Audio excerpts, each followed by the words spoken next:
good evening, dear listeners, and a very warm welcome to you all.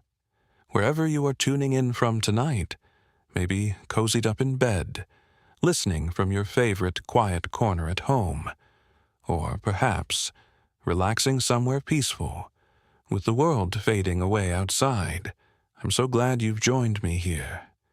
Take a slow, deep breath. Let your shoulders drop. Maybe pull the covers up a bit higher and feel the day gently slip away. Let the story begin. London fog lay thick upon the city. That autumn evening, at 221 B. Baker Street, Holmes sat idle, craving challenge. Then came the telegram. Mr. Elias Thornwood found dead at his Mayfair residence, poisoned, it seemed, by his own hand. Scotland Yard saw a simple suicide, but Holmes saw a link. The vial held not just poison, but traces of exotic spice. One link in a chain that would bind a killer. The game is afoot. Chapter 1. The First Link. I set down these events as they occurred in that foggy autumn of 1892, when the chill of the Thames crept into every London street, and the gas lamps burned like weary stars.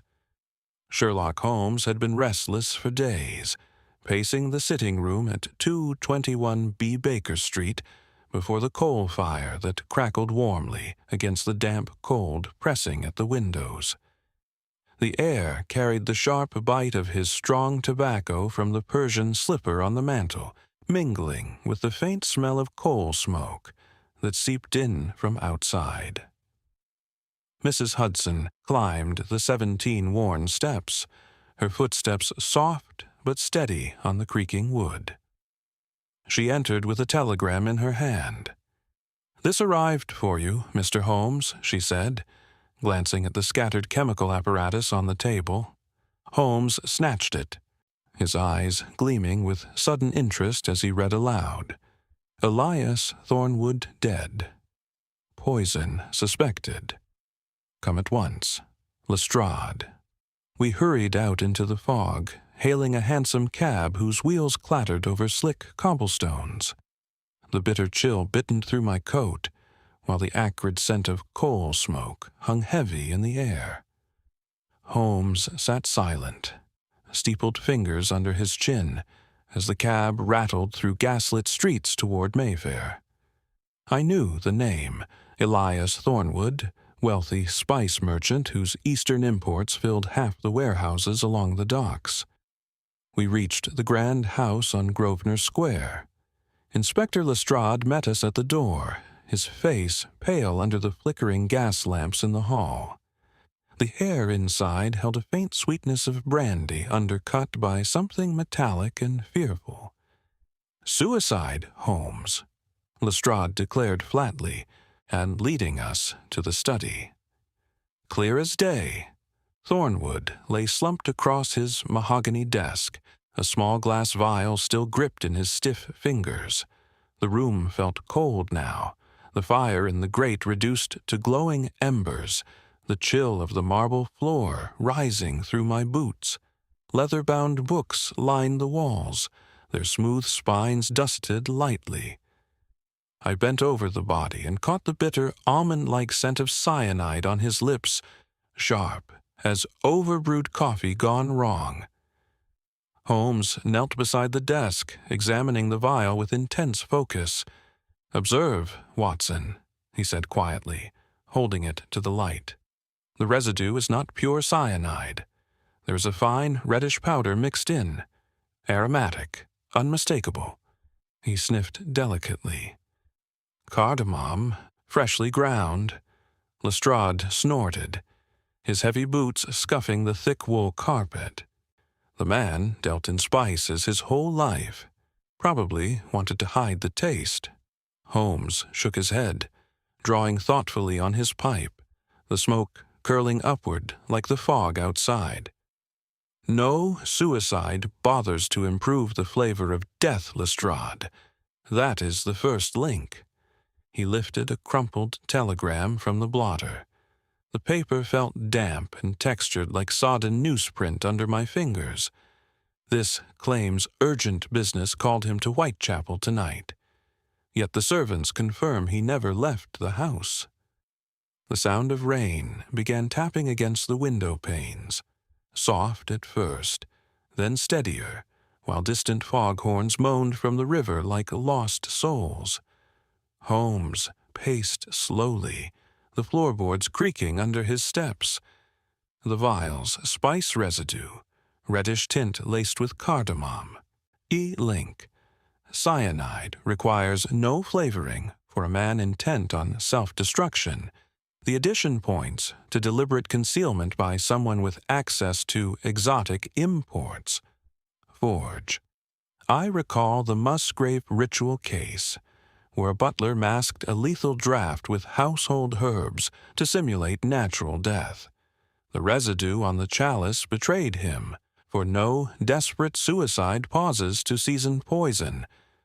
The matching spices in his pantry forged the chain that bound him, proving calculation over impulse. Chain. Here, too, the cardamom is no accident. This was murder, administered by one who knew the victim's trade intimately. The link forges strong, Watson. Did you see it form? Bind? Lestrade grumbled, his voice echoing off the dark paneling.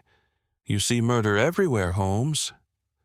But my friend only smiled faintly, his gaze dropping to fresh mud near the door, reddish clay streaked with coal dust, rough and gritty when I touched it. What chain would you build from these observations? Holmes crossed to the window.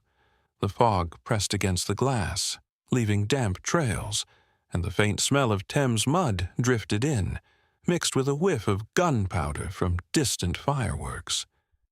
Lady Amelia Thornwood appeared in the doorway, her silk gown whispering smoothly against the floor, cool to the touch in the chill room.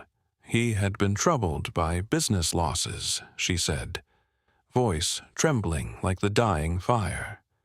Tears shone in her eyes, yet Holmes noted the composure beneath. Moments later, the nephew, Arthur, arrived, his boots leaving wet prints on the hall tiles. Uncle was everything to me, he insisted, but his fingers twisted a damp newspaper, in ink staining his skin black. The air grew heavier with the carbolic smell drifting from the morgue attendants waiting outside. Holmes turned to the wall, safe, its iron door still ajar and cold under his palm. Papers lay disturbed inside. Another link, he murmured. Someone rifled through documents after death. The link was there. Did you forge it before Holmes? Back at Baker Street that night, we sat by the restored fire, its crackle chasing away the bitter fog's chill. Holmes plucked absently at his Stradivarius, soft notes humming in the warm room. I sipped hot tea laced with brandy, the sweet warmth spreading through me. What do you make of it all? I asked. He set the violin aside, eyes distant. It reminded him of the speckled band, poison delivered by cunning means, the chain beginning with small traces, milk, bell rope, a ventilator. Here the spice and telegram form the opening links. Watson missed it. Did you? Big Ben tolled midnight through the fog, deep chimes vibrating in my chest. Holmes paced before the hearth, floorboards creaking, the scent of worn leather armchairs blended with coal smoke. Outside, hansom wheels splashed past. Data, data, data, he muttered. The connection seems invisible. Can you see it? We spoke of suspects, wife, nephew, business partner. Motives swirled, but the links were forming. Holmes saw 3 links already. How many did you spot? The first link forged. The chain begins. Chapter 2. Forging Connections.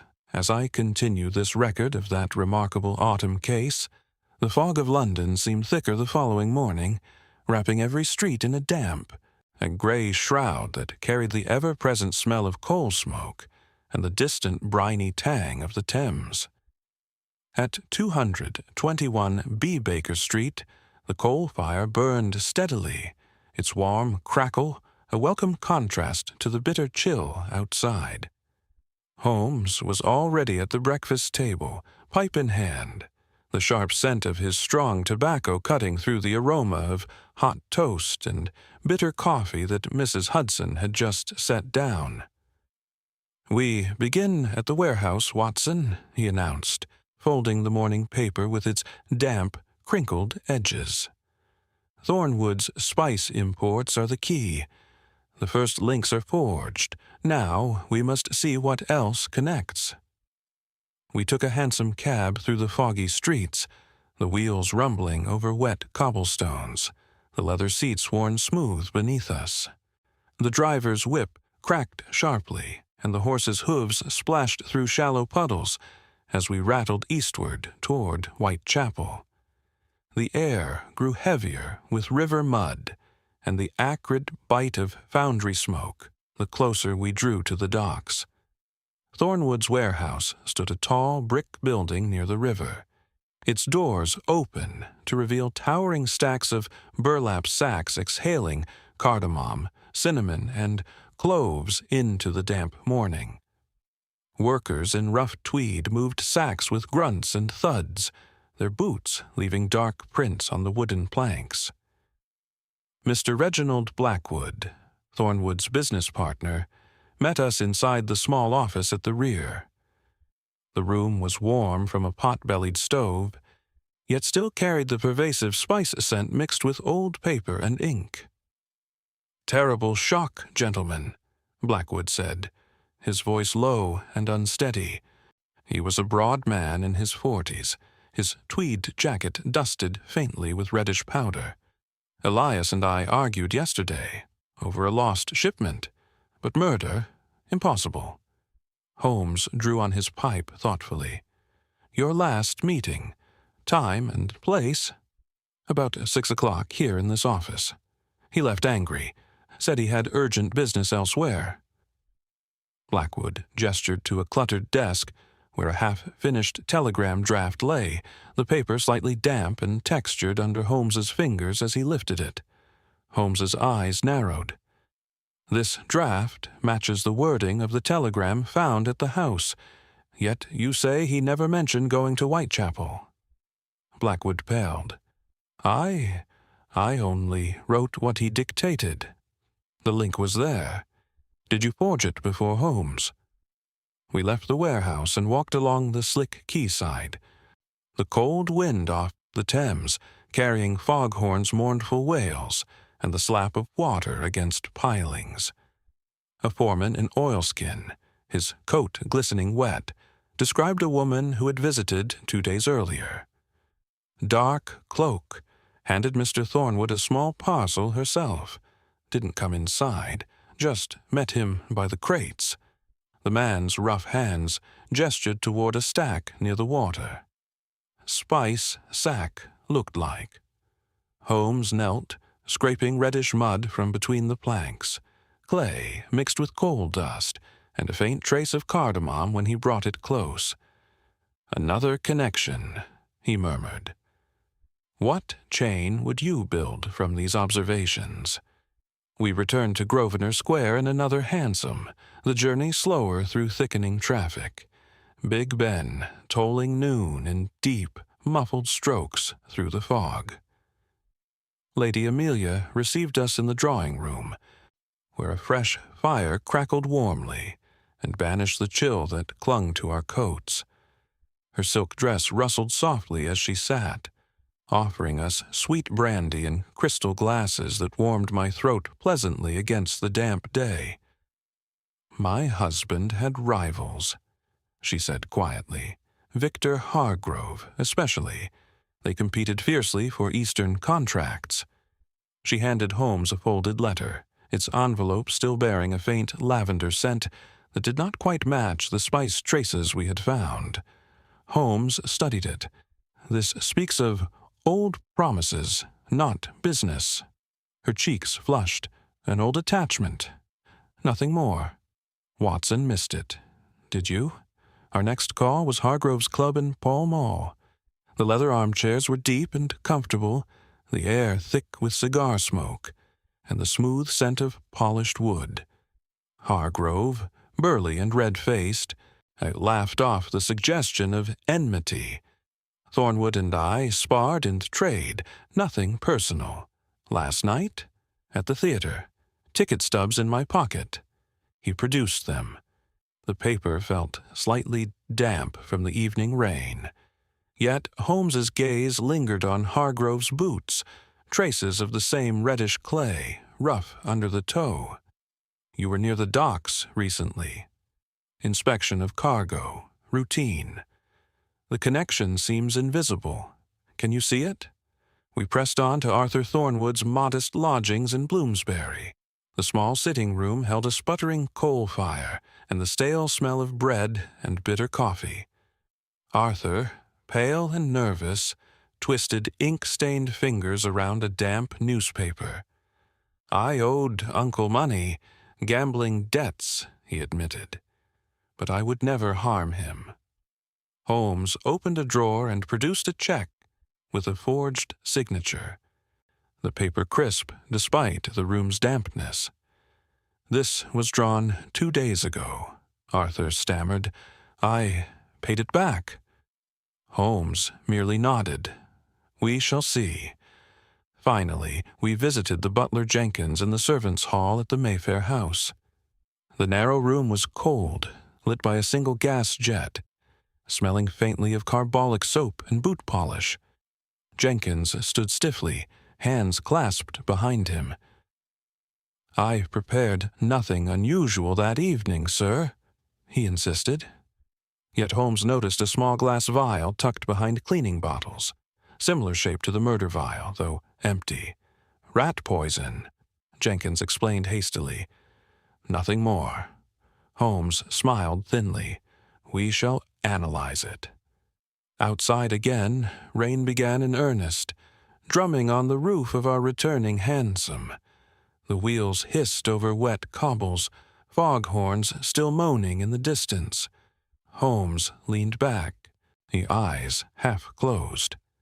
Links multiply, Watson. The telegram draft in Blackwood's hand. The woman at the docks. The mud on multiple boots. The spice that should not flavor a suicide draft. I felt the rough tweed of my coat, still damp from the day's rounds, and the motive, greed, exposure, revenge. One of them will tighten the chain. Back at Baker Street, the fire roared high, its warmth welcome after hours in the fog. Holmes reached for his violin, plucking a few slow, thoughtful notes that hummed in the tobacco-scented air.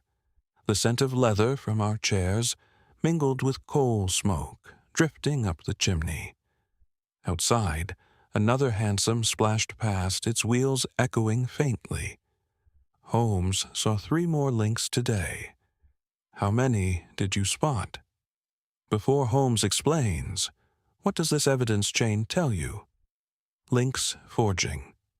The chain takes shape. Chapter 3. The chain grows. Recalling those tense days, the fog never truly lifted from London that autumn. It merely thinned enough to let us glimpse the next link in the chain. Early the following morning, Holmes insisted we return to the Grosvenor Square house before the servants had fully aired the rooms.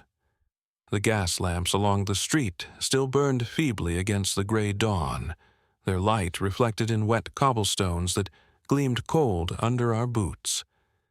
The air carried the damp, heavy smell of fog mixed with distant coal smoke and the faint, persistent odor of Thames mud that clung to everything near the river. We were admitted by a sleepy footman. The study felt even colder than before, the hearth empty, save for a thin layer of ash textured rough beneath my shoe. Holmes moved directly to the desk, running his fingers along the smooth, polished wood until he located a concealed catch. A narrow drawer slid open with a soft click, revealing a small bundle of letters tied with faded ribbon. "Hidden, even from the wife," Holmes murmured. He untied the knot and lifted the topmost letter. The paper carried a faint but unmistakable trace of lavender, Lady Amelia's perfume, yet the second sheet beneath it smelled sharply of cardamom, the same exotic note we had found in the poison vial. I heard the soft patter of rain beginning again on the window panes, steady and low, while Big Ben struck the quarter hour in deep, muffled chimes that vibrated through the walls. The chill of the room pressed against my skin, making the memory of our warm fire at Baker Street feel distant. Holmes read in silence for a moment, then passed me the lavender-scented page. Threatening notes from Blackwood, accusations of embezzlement over several shipments. Dates match the forged telegram. He turned to the floor near the window. A small square of silk lay half hidden beneath the edge of the carpet, a lady's handkerchief, fine and smooth to the touch, yet stained along one corner with the same reddish clay we had seen on boots and floorboards. When I brought it close, the mud carried specks of coal dust and a whisper of ground cardamom. "Another transfer," Holmes said quietly. "The killer, or an accomplice, carried traces from the warehouse here." The mud on the handkerchief, reddish clay streaked with coal dust and fresh ground spice. Link. This precise mixture is not scattered randomly across London.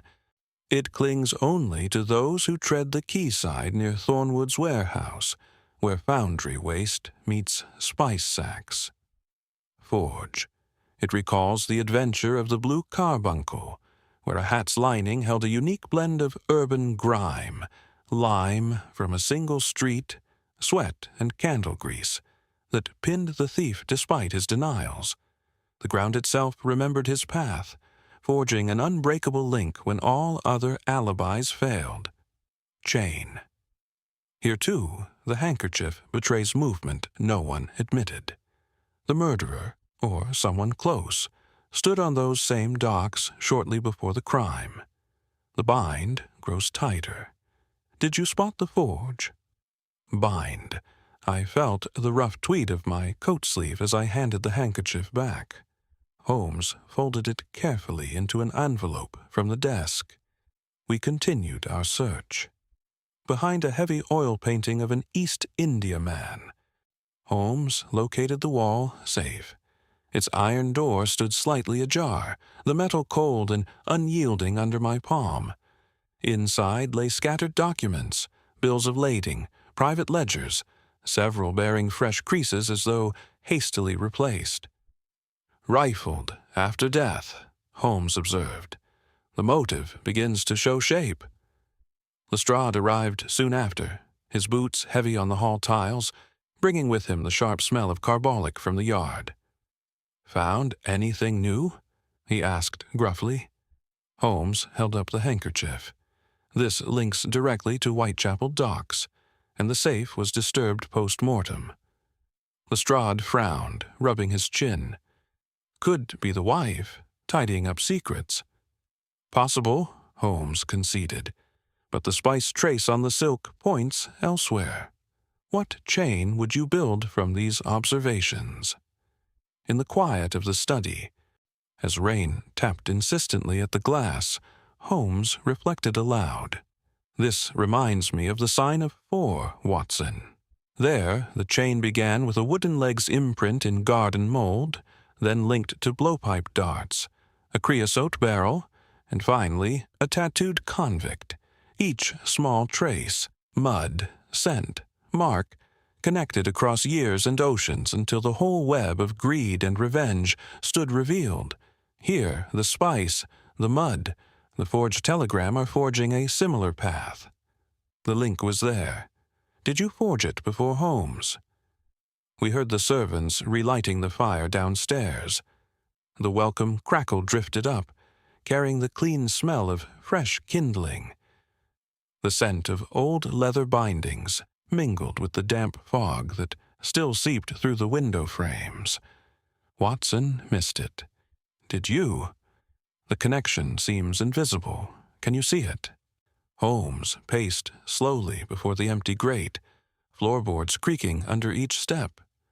Outside, a hansom cab splashed past, its wheels hissing on wet stone. Holmes saw 3 more links today: handkerchief, hidden letters, disturbed safe. How many did you spot? Before Holmes explains, what does this evidence chain tell you? The chain grows stronger. Logic binds. Chapter 4. Testing the Links. The journal now records the phase when Holmes deliberately set out to break what was weak and preserve what held firm. For only the true chain can bear the weight of justice. That afternoon, the fog had lifted slightly, leaving a raw, damp cold that made the gas lamps along Baker Street flare brighter against the gray sky. At 2:21, the coal fire roared high, its crackle and the sharp scent of fresh kindling chasing away the chill that still clung to our coats from the morning's rounds. Holmes stood before the hearth, steepled fingers under his chin. "We test each suspect's story against the links already forged," he said. "Weak ones will shatter, strong ones will hold. Our first call was Arthur Thornwood at his club in St. James's. The reading room smelled richly of cigar smoke and polished leather. The deep armchairs felt smooth and warm beneath us.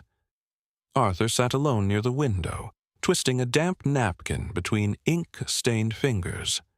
"Your gambling debts?" Holmes began without preamble. "The forged check in your drawer, dated 2 days before the murder." Arthur flushed. "I borrowed from Uncle to settle a debt at cards." He knew. "I paid most back that same evening. Witnesses at the table will confirm it." Holmes produced the check stub from his pocket. "The ink matches your uncle's desk blotter, yet the signature wavers. Forgery?" "No," Arthur protested. "He signed it himself. I was there." We checked later by telegram. 3 club members swore Arthur never left the card room after 7 o'clock. The timeline did not allow him to reach Mayfair before the poison took effect. Weak link shattered. Outside, rain began again, pattering on the cab roof as we rattled toward Grosvenor Square. The bitter chill seeped through the cracks. I tasted the lingering sweetness of brandy from the club on my tongue. Lady Amelia received us in her private sitting room. The fire burned low but steady, its warmth welcome against the damp that clung to the window frames. Her silk gown whispered smoothly as she rose, offering tea whose steam carried a faint lavender scent. "Your letters to Victor Hargrove," Holmes said gently. "They speak of old promises and debts of the heart. Did your husband discover them?" Amelia's hands trembled on the saucer. "An attachment from years ago, before Elias. Nothing recent. I burned most of them when we married." Holmes produced the lavender-scented page from the hidden drawer. "This one survived. And the handkerchief with warehouse mud. Was it yours?" She shook her head. "I have not left this house in days. Friends dined here last night until 10. The cook and maid will swear to it." A quick note to Scotland Yard later confirmed her presence at home during the critical hours. The perfume matched, but the spice and clay did not. Another weak link broke. She had suffered suspicion unjustly. Big Ben tolled 3, the deep chimes muffled by returning fog. We pressed on to the servants' hall at the Mayfair house. The narrow room felt cold despite a small coal fire sputtering in the grate. It smelled of carbolic soap and boot-blacking. Jenkins stood rigid, rough hands clasped behind his back. "The vial behind your cleaning bottles," Holmes said. similar to the one that killed your master. For rats, sir, Jenkins replied quickly. Common arsenic, nothing lethal to a man. Holmes had already sent a sample to his chemical friend. The reply telegram arrived as we spoke. Mere vermin poison, no cyanide trace. Jenkins's hobby, small fireworks for Guy Fawkes, explained the faint gunpowder smell on his coat, but nothing more. Weak link shattered. The air outside grew heavier, with Thames mud scent as we took another hansom toward Pall Mall. Wheels hissed over wet cobbles, foghorns moaned distantly from the river. Victor Hargrove met us in his private office, gas lamps casting warm pools on mahogany and leather. He laughed off the suggestion of murder. Thornwood and I competed, hard, but I was at the Lyceum last night. Here are the stubs. The damp ticket paper felt textured under Holmes's fingers. Yet when Holmes knelt to examine Hargrove's boots, the reddish clay was unmistakable, same as the warehouse and the study floor. You visited the docks recently? Cargo inspection. Routine. Hargrove answered smoothly. Holmes nodded. The mud holds, but no trace of cardamom on your cuffs or soles. You carried no spice that day. Hargrove's alibi checked with the theater box office and 2 companions. Strong in part, motive and opportunity existed, but the decisive spice link did not attach. Red herring, link held only halfway. Our final test took us back to the Whitechapel warehouse as dusk gathered. The vast space smelled overwhelmingly of cardamom, cinnamon, and damp sacking. Workers had gone, leaving only the creak of settling crates and the slap of river water outside. Reginald Blackwood waited in the office, face drawn under the single gas jet. "The telegram draft in your hand," Holmes said. "Word for word, the message found beside the body. Yet you claim Thornwood dictated it here at 6. Blackwood swallowed. He did. Then he left for an appointment. Holmes produced the handkerchief from his pocket. "This was dropped in the study. It carries your warehouse mud, and fresh ground cardamom from the very sacks stacked 10 feet from where we stand." Blackwood's eyes flicked to the door. "I never went to Mayfair that night. Your boots say otherwise," Holmes replied calmly, "and your cuffs still bear traces of the spice you handled when preparing the vial. The link was there. Did you forge it before Holmes?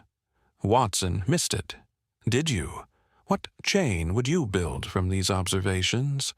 The connection seems invisible. Can you see it?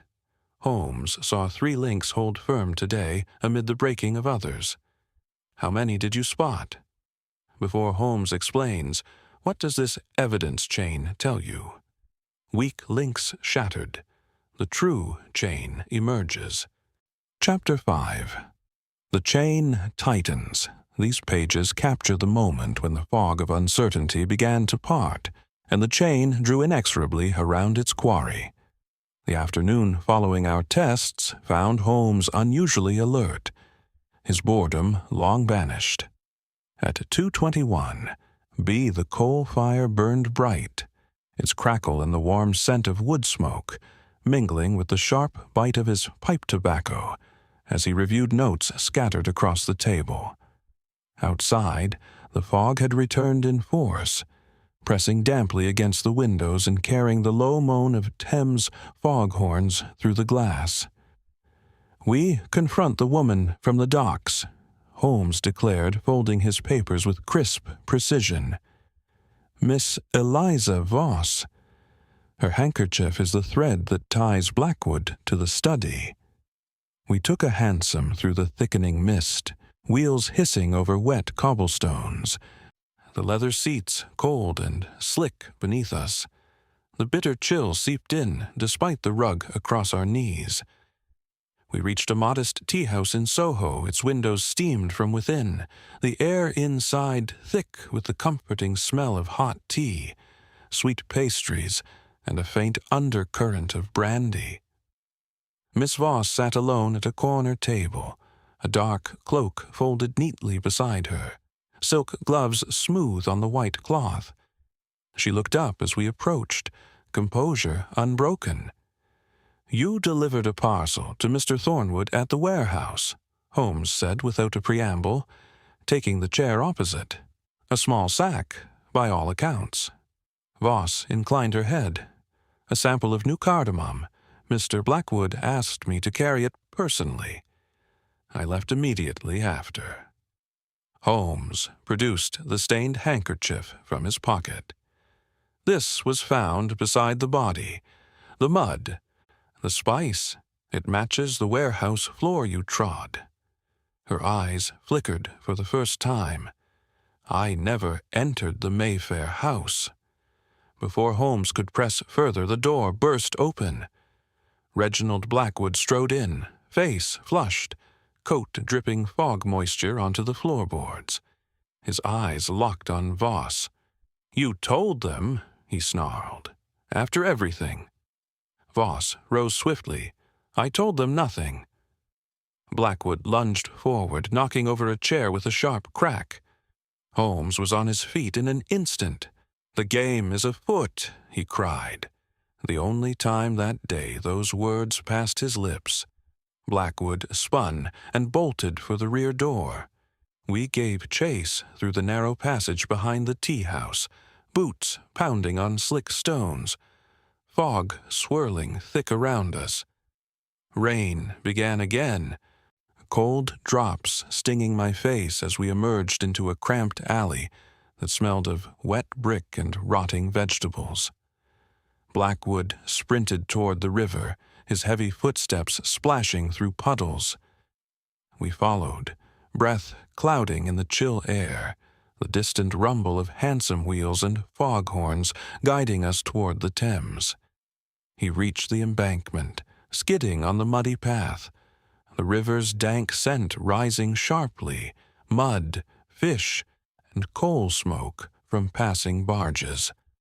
Holmes closed the gap with surprising speed, tackling Blackwood just as the man tried to vault a low railing. They went down together in a tangle of limbs and wet coats on the cold, gritty bank. I arrived moments later, winded, as Lestrade and 2 constables appeared from the fog, summoned by a sharp whistle Holmes had given earlier.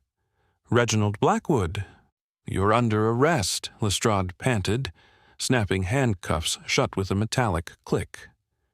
Blackwood struggled briefly, then sagged. It wasn't meant to end this way. Back at Baker Street that evening, the fire roared high again, chasing the bitter cold from our bones.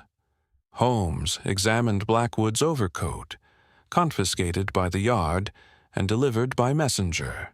In the inner pocket he found a small muslin pouch, residue of ground cardamom clinging to its fibers, and faint traces of the same bitter almond scent that had marked the poison vial. "The source," Holmes said quietly, holding the pouch to the lamplight. He prepared the dose himself, spiced to mask the cyanide's taste, believing no one would notice the transfer. The residue on Blackwood's cuff, cardamom powder mixed with cyanide traces. Link. The spice adhered during preparation of the vial.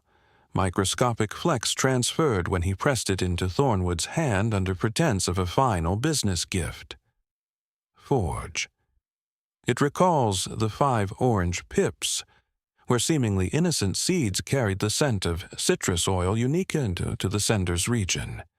That faint aroma, matched to an American envelope, forged the chain across an ocean and bound the deadly society to their crime. Chain. Here the cardamom is no mere flavoring. It is the fingerprint of preparation and delivery.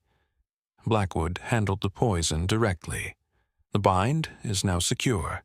Did you see the link tighten? Bind. I felt the rough tweed of my damp coat as I hung it by the fire. Holmes paced before the hearth, floorboards creaking softly under his steps. In reflection, he spoke of the Boscombe Valley mystery, how a single boot print in garden soil, linked to a discarded coat and a weighted weapon, revealed a father's tragic secret. Small traces, Watson. Mud, scent, mark. Connect across time and intent until deception crumbles. The link was there. Did you forge it before Holmes? Watson missed it. Did you? What chain would you build from these observations? The connection seems invisible. Can you see it? Holmes saw 3 vital links lock into place today, amid the chase and capture. How many did you spot? Before Holmes explains, what does this evidence chain tell you? The chain tightens. No escape now. Chapter 6. Links to the past. As I turn these pages, the shadow of the past falls across the present case with startling clarity, revealing how old sins can reach forward through years to claim new victims. The morning after Blackwood's arrest dawned gray and raw, the fog still clinging to London streets like a reluctant accomplice. At Scotland Yard, the cells smelled of damp stone, carbolic soap, and the faint, metallic tang of iron bars. Lestrade met us in a small interview room lit by a single gas jet. Its flame flickered weakly against the chill that seeped through the thick walls. Blackwood sat handcuffed at the scarred wooden table, his tweed coat rumpled and still bearing traces of river mud from the previous night's struggle. His face looked drawn, eyes hollow beneath the harsh light. Holmes took the chair opposite without ceremony, drawing a thin file from his coat pocket, documents Lestrade had gathered overnight. "Your history precedes you, Mr. Blackwood," Holmes began quietly. "Or should I say, Mr. Reginald Blakely?" Blackwood stiffened, the chains clinking softly against the table edge. Lestrade leaned against the wall, arms folded, watching intently. Holmes opened the file. The papers inside felt slightly damp from storage, their texture rough under my fingers as I glanced at the top sheet. An old warrant from Calcutta, dated 1878. 14 years ago, you were a junior clerk in the East India Company's spice trade office. You embezzled funds intended for shipments, forged ledgers, diverted consignments. When discovery loomed, you vanished, changed your name, reappeared in London 5 years later as Reginald Blackwood, partner to Elias Thornwood. Blackwood's jaw tightened. That was another life. Holmes continued, voice calm but relentless. Thornwood discovered the truth 6 months ago. He confronted you. You begged for time. He gave it, out of old friendship, perhaps. But he began quietly gathering evidence, old telegrams, duplicate ledgers, witness statements from India sent through discreet channels. Lestrade produced a small bundle of yellowed envelopes, their wax seals cracked. These arrived last month from a retired company man in Bombay. Thornwood kept them locked in his safe. The air in the room grew heavier. Outside, rain tapped steadily on a high barred window, while distant footsteps echoed along the corridor. I tasted the bitter edge of the strong tea Lestrade had offered earlier, still lingering on my tongue. Holmes leaned forward. You prepared the poison in your warehouse. Cardamom to mask the cyanide's taste, believing no one would question the spice on a spice merchant's lips. You forged the telegram to lure him to solitude, then visited under pretense of final reconciliation. You pressed the vial into his hand as a sample. When he drank, you rifled the safe to remove the incriminating papers, but you overlooked the handkerchief you dropped in haste and the traces you carried on your own cuffs. Blackwood stared at the table. After a long silence, he spoke. Voice low, "I never meant to kill him. Only to frighten, to buy silence. The dose was wrong, too strong." Holmes's eyes gleamed with that peculiar light. "Yet you chose poison, and you chose to spice it. Your own hand betrayed you." The motive explained through evidence. Greed first, then fear of exposure. The old crime in India had left him vulnerable. Thornwood's discovery threatened ruin, arrest, perhaps transportation, or worse. The chain has stretched back 14 years, forged ledgers then, forged telegram now, diverted spice shipments then, spiced poison now. All links connected. Timeline from Calcutta to Whitechapel warehouse to Mayfair study. Physical traces of mud and cardamom binding past to present. Witnesses old and new closing the circle. In reflection, Holmes spoke softly as we left the yard, stepping into the cold corridor where coal smoke drifted from a distant grate. "This case echoes the Gloria Scott, Watson. There a single tattoo, J and A, inked on a man's arm, linked a respectable country gentleman to a mutiny aboard a convict ship decades earlier. The chain began with a chance letter, then forged through hidden papers, a wooden-legged accomplice, and finally the confession of a dying man. Past sins, thought buried, rose to strangle the present. Here, too, the past reaches forward, one unbroken chain from India's docks to a London study. The link was there. Did you forge it before Holmes? We walked out into the courtyard. Rain pattered on the stone flags, foghorns moaning faintly from the river. The scent of wet coal smoke mingled with the carbolic that clung to our coats. Watson missed it. Did you? What chain would you build from these observations? The connection seems invisible. Can you see it? Holmes saw 3 final links lock into place today: the old warrant, the Indian correspondence, the confession itself. How many did you spot? Before Holmes explains, what does this evidence chain tell you? Past and present. One unbroken chain. Chapter 7. The Complete Chain. These final pages bring the chain to its inevitable close. The evening after Blackwood's confession, Holmes summoned the principal figures to 221B Baker Street under the pretext of a final clarification for Scotland Yard. The sitting room felt unusually crowded, yet hushed.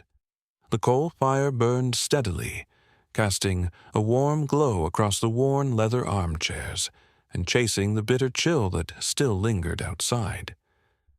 The air carried the comforting scent of fresh kindling, mixed with Holmes's strong tobacco from the Persian slipper on the mantel. Mrs. Hudson had brought a tray of hot tea laced with sweet brandy. The steam rose gently, warming our faces against the damp fog pressing at the windows. Lady Amelia Thornwood sat nearest the hearth, her silk gown whispering softly whenever she shifted. Arthur stood by the window, fingers twisting a damp handkerchief. Victor Hargrove occupied a chair near the door, arms folded, while Jenkins the butler remained standing stiffly in the corner. Lestrade leaned against the mantel, notebook in hand. Reginald Blackwood was absent, still held at the yard, but his shadow filled the room. Holmes stood before the fire, tall and composed, his eyes gleaming with that peculiar light. He steepled his fingers under his chin for a moment, then began. "The chain is complete," he said quietly, "every link forged, tested, and bound. Let me lay it out, step by step, so no doubt remains." He moved first to the small table where evidence lay arranged under the gas lamp. Physical evidence links. The vial, clutched in Thornwood's hand, contained cyanide masked with freshly ground cardamom, a spice meaningless in suicide, but deliberate in murder. The residue matched precisely the warehouse stock the Blackwood controlled. The handkerchief dropped beside the body carried the same unique blend of reddish clay, coal dust, and cardamom, traces transferred from the quayside floor where Blackwood prepared the dose. His own cuffs bore identical microscopic particles, invisible to the eye but damning under the lens. He lifted the stained silk square briefly, its smooth texture catching the light. These are not chance coincidences. They are fingerprints of contact. Timeline links. The forged telegram, draft, found in Blackwood's office, wording identical to the one beside the body, was composed at 6 o'clock. Thornwood died between 7:30 and 8. Blackwood's clerks confirm he left the warehouse at 6:15 and did not return until 9. No other suspect's movements fit that window. Holmes paced slowly, floorboards creaking under his measured steps. Witness links. Miss Voss delivered the sample parcel at Blackwood's instruction, innocent of the contents, yet her path left the handkerchief behind when she brushed past crates. Jenkins prepared nothing unusual. His vial was harmless rat poison. Lady Amelia and Arthur were elsewhere. Alibis unbreakable. Hargrove's boots carried warehouse mud, but no spice trace. Motive without opportunity.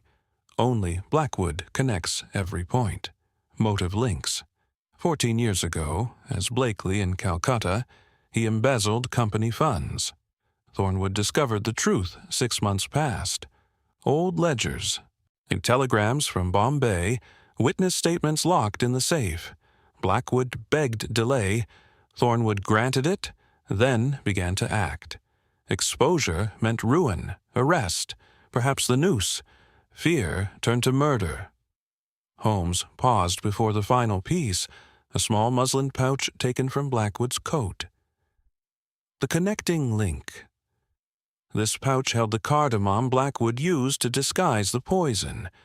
When he pressed the vial into Thornwood's hand under pretense of a parting gift, powder transferred to his own sleeve.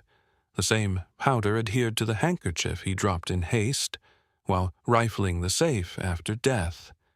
Every movement left its mark. The residue in the pouch, cardamom laced with cyanide traces. Link. It matches the murder vial, the handkerchief, and Blackwood's cuffs. No other hand touched it. Forge. It recalls a study in scarlet. There were 2 pills, one poison, one harmless, linked a cabman's revenge across continents. The chain began with a wedding ring, forged through a cab's wheel marks in clay, and bound the killer when chemistry revealed the fatal dose. Chain. Here, the spiced residue is the chemist's proof. Blackwood prepared and delivered the poison himself. He is the murderer. The chain binds him utterly. Did you see every link lock? Bind. A heavy silence followed. Lady Amelia pressed a hand to her lips. Arthur exhaled sharply. Hargrove shook his head in disbelief. Lestrade stepped forward. Enough for the charge, Holmes. Murder most foul. Blackwood's absence made the exposure quieter, yet no less final. He had snarled defiance at the yard. You'll never prove intent. But the chain left no room for doubt. Holmes turned to the fire, drawing thoughtfully on his pipe. The crackle of logs filled the pause, while rain tapped softly at the panes outside. Big Ben tolled 9 in the distance, its deep notes vibrating through the fog. I felt the rough tweed of my chair as I sat back, the warmth of brandy still on my tongue. The link was there. Did you forge it before Holmes? Watson missed nothing this time. Did you? What chain would you build from these observations? The connection stands revealed. Can you see it whole? Holmes saw every link, 6 in all, accounted for tonight. How many did you spot? Every link accounted for. The chain complete. Chapter 8. Justice in Chains. The arrest and its immediate aftermath unfolded with the quiet inevitability of a chain finally drawn taut. The morning after the gathering at 221B, fog still blanketed London in thick gray layers, muffling every sound and carrying the persistent smell of coal smoke and damp stone through the streets.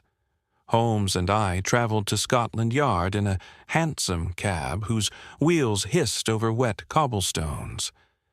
The leather seats felt cold and slick beneath us, the bitter chill seeping in despite the rug across our knees.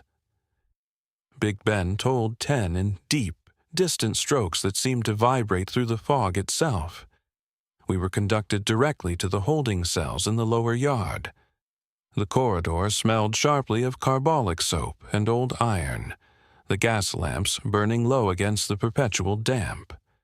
Reginald Blackwood stood in the narrow cell, wrists manacled, his once fine tweed coat now creased and stained with river mud from the embankment struggle. His face looked gaunt in the harsh light, eyes red-rimmed but defiant. Lestrade unlocked the door with a heavy clank. 2 constables flanked Blackwood as he was led out into the corridor. The chains linking his wrists rattled softly with each step, a metallic counterpoint to the drip of water from a high pipe overhead. "You'll hang for this, Blackwood," Lestrade said flatly, voice echoing off the stone walls. "The evidence is ironclad." Blackwood stopped abruptly, chains jerking taut. He turned to Holmes, lips curling in a bitter smile. "You think you've won, consulting detective. I only wanted to silence him, buy time. The dose was meant to sicken, not kill. He drank too deeply. It was accident more than murder." Holmes regarded him calmly, drawing once on his pipe. The smoke curled upward, sharp with tobacco against the carbolic reek. "Accident does not forge telegrams, prepare spiced poison, or rifle safes after death," he replied. "Intent was present the moment you masked cyanide with cardamom. The chain does not bend for excuses." Blackwood's shoulders sagged. For a moment the defiance cracked. He looked suddenly older, smaller in the dim corridor. Then he straightened, voice dropping to a hoarse whisper. "I built a life here, respectable, partner in trade. Thornwood would have torn it down, sent me back to the cells in India or worse. I had no choice." "You had every choice," Holmes said quietly. "You chose poison." The constables moved him forward again.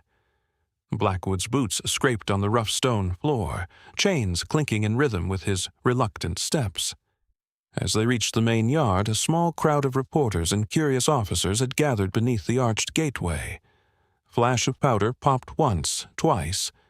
The acrid smell of gunpowder mingled briefly with the fog. Lestrade addressed the press in clipped tones. "Reginald Blackwood, charged with the willful murder of Elias Thornwood by poison. Committed to the Old Bailey. No further statement at this time." Blackwood was led away to the waiting Black Maria, its iron door slamming shut with a final, resounding clang. The horses stamped, harness jingling. The van rolled out into the fog, wheels crunching over gravel. Back inside the yard's warm office, Lestrade poured tea from a battered pot. The steam rose, carrying the faint, bitter scent of overbrewed leaves. He handed cups to Holmes and me.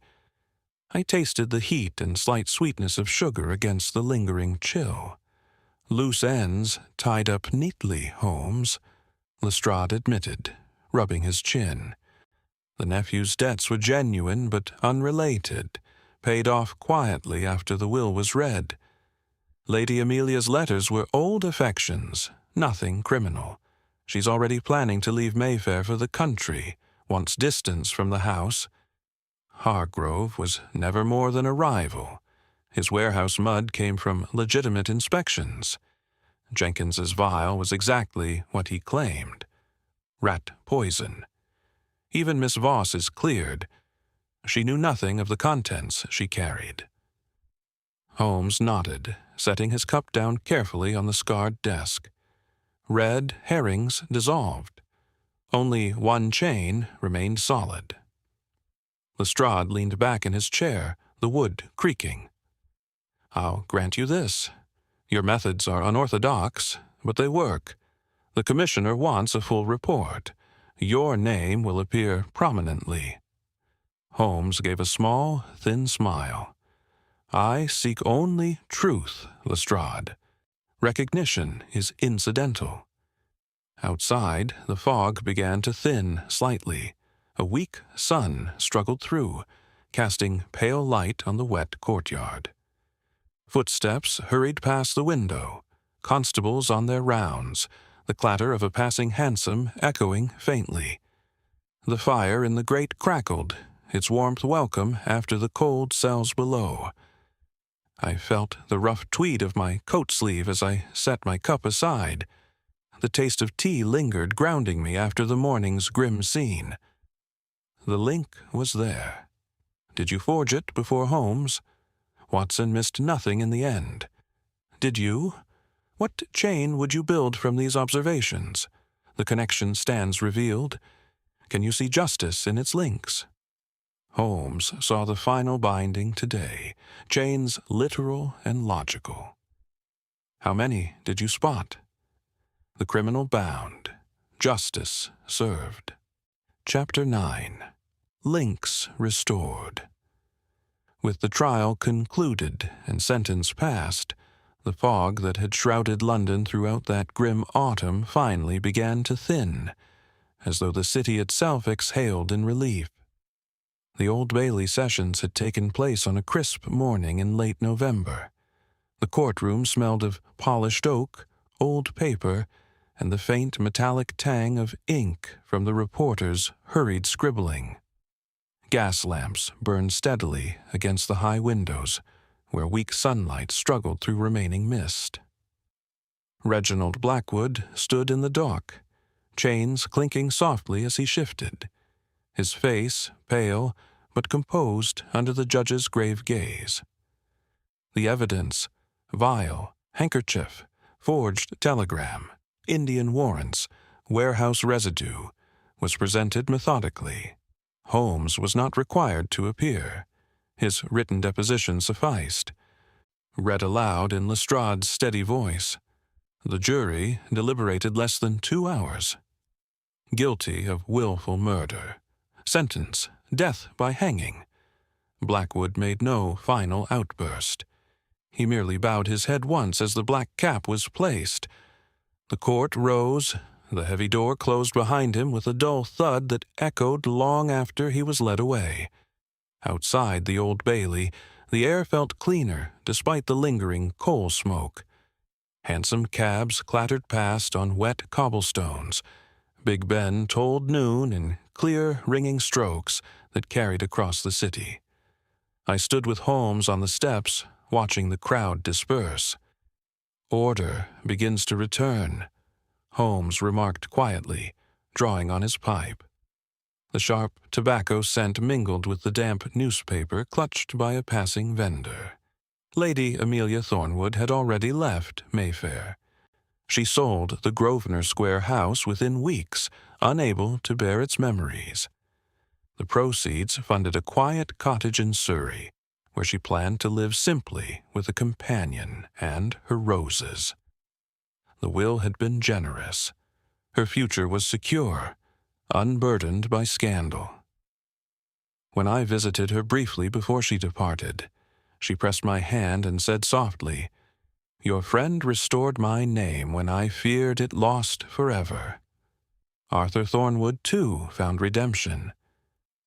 The gambling debts were paid from the estate. More importantly, the shame of suspicion lifted. He took a junior position in a respectable shipping firm, ironically one of Hargrove's rivals, and applied himself with new determination. Last I heard, he had begun courting a solicitor's daughter and spoke of settling in the city. The young man who once twisted damp newspapers in nervous fingers now carried himself with quiet purpose. Victor Hargrove continued his trade unhindered. The rivalry with Thornwood had been fierce but legitimate. His name cleared. He expanded his imports, his laughter once more filling the Pall Mall Club. Jenkins remained in service elsewhere, his references impeccable, the small fireworks mishap long forgotten. Miss Eliza Voss returned to her modest life in Soho, untainted. She had been a pawn, unwitting carrier of the fatal sample. Her innocence was never truly in doubt once the handkerchief's full story emerged. London itself seemed to settle. The streets around Whitechapel Docks grew busy again with legitimate trade. The warehouse stood open, sacks of cardamom and cinnamon unloaded under new management. Foghorns still moaned from the Thames, but their sound felt less ominous, more familiar. Gas lamps flickered on at dusk as always. Handsome wheels splashed through puddles. Coal smoke curled from chimneys into the clearer sky. The forged telegram, its deceptive script so carefully matched to Thornwood's hand. Link, written by Blackwood in his own office, the ink still fresh when pressed into service. Forge. It recalls the case of the Hound of the Baskervilles, where an ancient legend was twisted to mask modern greed. The chain began with a phosphorescent hound, forged through boot prints in gravel and a torn letter, and bound the murderer when every supernatural thread unraveled into human calculation. Chain. Here, the telegram, like the legend, was artifice, yet the paper, the ink, the timing betrayed its maker. Justice restores the balance when deception is stripped away. Did you see the final bind, back at 221B that evening? The sitting room felt peaceful. The coal fire crackled warmly. Mrs. Hudson had left fresh scones and a pot of tea whose steam carried a faint sweetness of brandy. Holmes sat in his usual chair, violin across his knees, plucking idle notes that hummed softly in the tobacco-scented air. I settled opposite, feeling the smooth leather of the armchair and the lingering warmth of the day's events. Outside, rain had begun again, gentle now, tapping on the panes like a quiet coda. The link was there. Did you forge it before Holmes? Watson saw the restoration clearly. Did you? What chain would you build from these closing observations? The connection stands whole. Can you see order return? Holmes saw the final links. Acquittal. New beginnings. City resuming its rhythm. How many did you spot? Order restored to London's streets. Chapter 10. By the fire at Baker Street. The case of the spiced poison had ended, and with its close came one of those rare evenings when 221B Baker Street felt truly at peace. The fog outside had lifted at last, leaving a crisp winter night. Through the window we could see gas lamps burning clear along Baker Street, their steady glow untouched by mist. Inside, the coal fire roared high in the grate, its crackle and warm orange light filling the sitting room. The air carried the clean scent of fresh kindling, the sharp bite of Holmes's tobacco from the Persian slipper, and the faint, comforting sweetness of brandy in the 2 glasses Mrs. Hudson had left on the side table before retiring. I settled into my usual armchair, feeling the smooth, worn leather warm against my back. Holmes sat opposite, legs stretched toward the hearth, his violin resting across his knees. He plucked a few slow, meditative notes. The strings hummed softly, blending with the fire's steady pop and snap. For once, he seemed content to let silence linger. The morning papers lay folded on the table between us, headlines already proclaiming "Poisoner Bound by Deduction" and "Scotland Yard Laud's Private Consultant." I had read them earlier. The accounts were accurate enough, though none captured the quiet forging of links that had truly solved the matter. Holmes set the violin aside at length and reached for his pipe. "A satisfactory conclusion, Watson," he said, voice low. "The chain held." I nodded, sipping the brandy. Its warmth spread pleasantly through me, chasing the last traces of the day's chill. "You built it link by link, as always. I confess I sometimes despaired of seeing the whole." He smiled faintly, drawing on the pipe until the bowl glowed. "That is the beauty of the method. Each observation stands alone, seemingly trivial, until reason forges the connection. The reddish mud on boots, the cardamom in the vial, the forged telegram draft, the old warrant from Calcutta. Separately, mere data. Together, an unbreakable chain that binds the guilty and frees the innocent." He leaned forward slightly, eyes catching the firelight. "Consider the chain method itself. It begins with the first link, a physical trace that demands explanation. The spice in a suicide vial. From there we forge outward, testing each new piece against what is already known. Weak links shatter under scrutiny. Strong ones hold and draw the next into place. When every impossible explanation is eliminated, what remains, no matter how improbable, must be truth." He paused, staring into the flames. This case reminded me strongly of the final problem.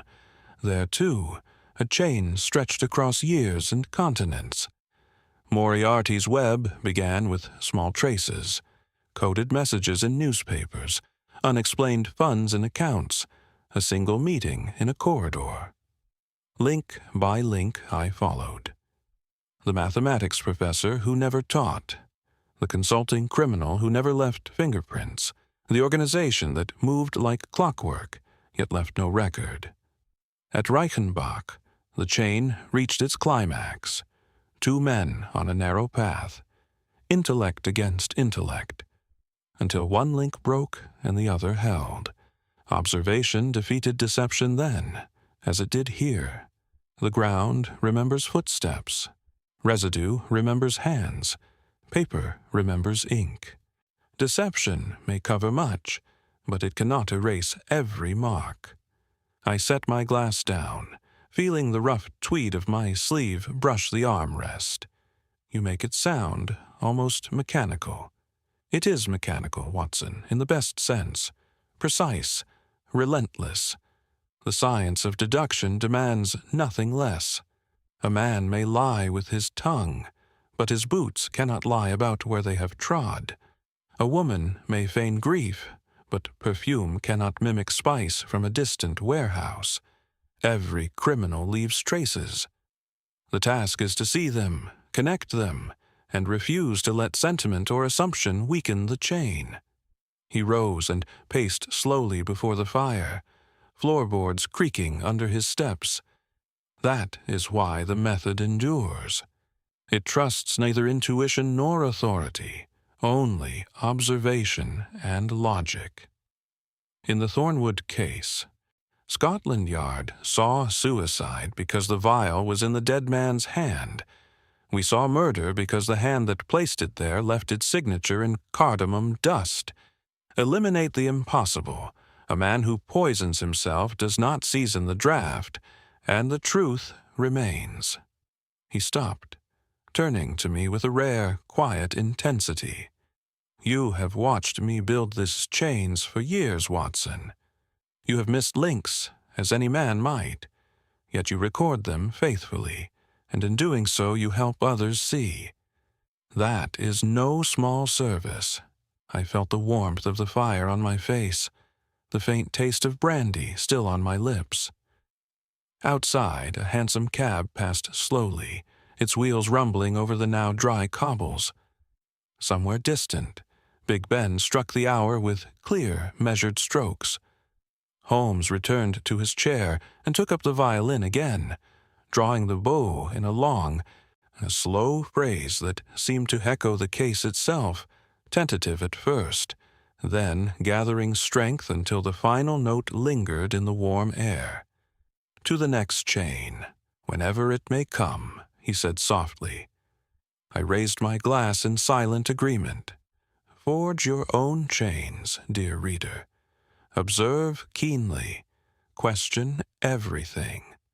When the links are tested and the impossible discarded, truth will stand revealed.